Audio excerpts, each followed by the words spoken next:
For months, mosques worldwide took a series of measures to curb the spread of coronavirus. Many closed their doors completely, and others banned congregations and used their speakers to remind people to stay at home.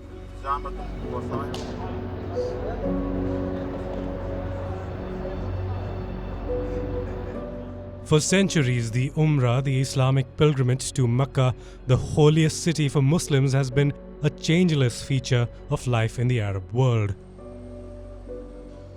In war or peace, prosperity or famine, for millions of people, the same rhythmic chant echoes across cities and towns 5 times each day.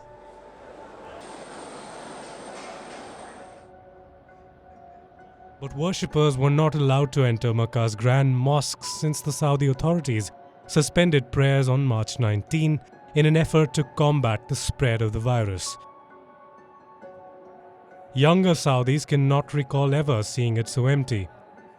Older ones draw a parallel with 1979, when the mosque was seized by extremists and besieged for 2 weeks. Now Mecca has slowly stirred from the 7-month hibernation as pilgrims trickle in after Saudi authorities partially lifted a coronavirus ban on performing Umrah.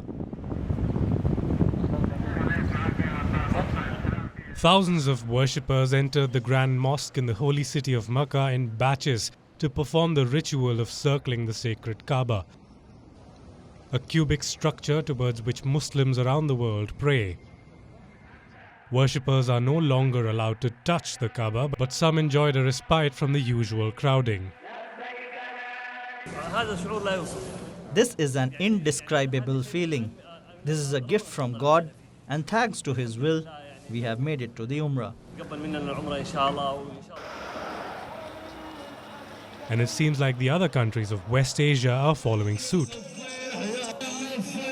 Thousands of Shiite pilgrims thronged the streets of Karbala and filled the shrine of Imam Hussein as the ARBAEEN pilgrimage reached its final day.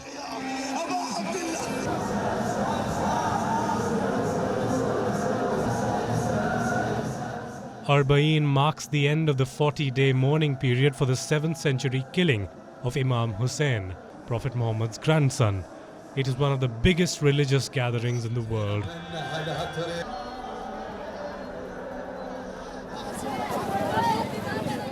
In 2019, an estimated 14 million Shiite pilgrims flooded Iraq to attend ARBAEEN, including about 2 million from neighboring Iran. This year, however, only 1,500 pilgrims per country are being allowed to fly into Iraq, while Iran has been authorized to send an additional 2,500 overland. Volunteers have erected food stands to provide millions of pilgrims with free food and drinks all day long during the ARBAEEN festival. We are currently serving 3 meals, breakfast, lunch and dinner to the pilgrims of the ARBAEEN of Imam Hussein, peace be upon him. We are committed to all the health rules.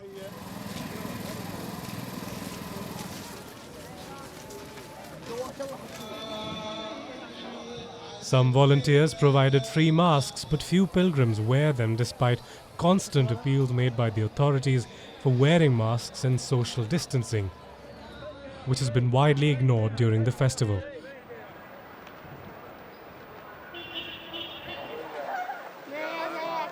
The scenes are a little different down south in Israel.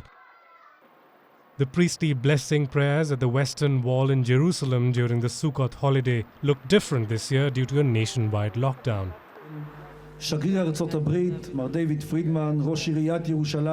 Jewish worshippers prayed in fenced-off enclosures to limit contact, and only those living within 1,000 meters of the holy site were allowed to attend.